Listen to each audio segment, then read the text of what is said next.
ito yung, kasi ang mga Pilipino nasobrahan sa pag-ibig. Uy, Ha? Nasobrahan pala, ang sobra pala, hindi pala maganda o hindi pala tama kung nasobrahan ka sa pag-ibig. So yun ang topic natin ngayon, MJ. So anong topic natin ngayon, MJ? ang ating topic ngayon ay bigamous marriage. Kailan, ito ba illegal? Illegal? Mayroon ba itong exception sa batas?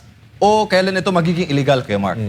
So ano ba yung tinatawag na bigamous marriage? Legal ba na marami kang asawa? Or nasobrahan ka sa pag-ibig o hindi?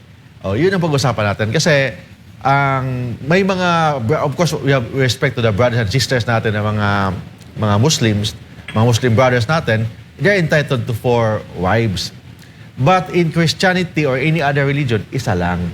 So bakit sa iba, 4? Bakit may iba dyan na isa lang? Kasi history po yan. Actually, in history.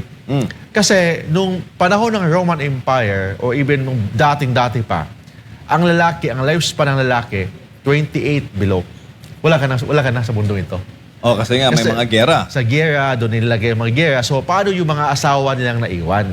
Paano yung mga anak nilang naiwan? So, yung mga asawa lang naiwan, pinapakasalan ng kanilang kapatid, ng kanilang pinsan, ng kanilang mga tiyuhin, para may mag-alaga sa kanilang mga anak. Para pa lang yung motor na repo, na repossess. So, mga gano'n.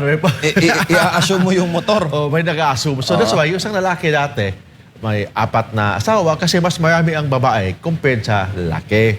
So, yun ang konsepto nung panahon ng Roman Empire, even before the Roman Empire. But under our present civilization right now, dapat isa lang ang asawa mo. So, ano ba yung tinatawag na bigamous marriage? Ang bigamous marriage, kung ay isang kasal na ng isang tao, isang kasal na isang tao nagkasal na, nagpakasal ng pangalawa, while yung kanyang first marriage is still valid and subsisting. I repeat, ang bigamous marriage ay isang kasal ng isang tao na kasal na, nagpumasok sa pangalawang kasal, while yung kanyang first marriage is still valid and subsisting.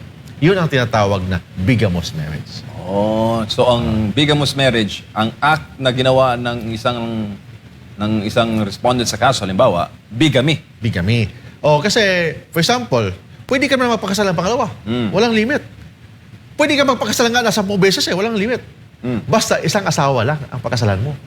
Pwede mo dahil nasobrahan ka sa pag-ibig, pinakasalan mo sa lahat ng mga simbahan, sa buong Pilipinas, sa lahat ng relihiyon, pinakasalan mo.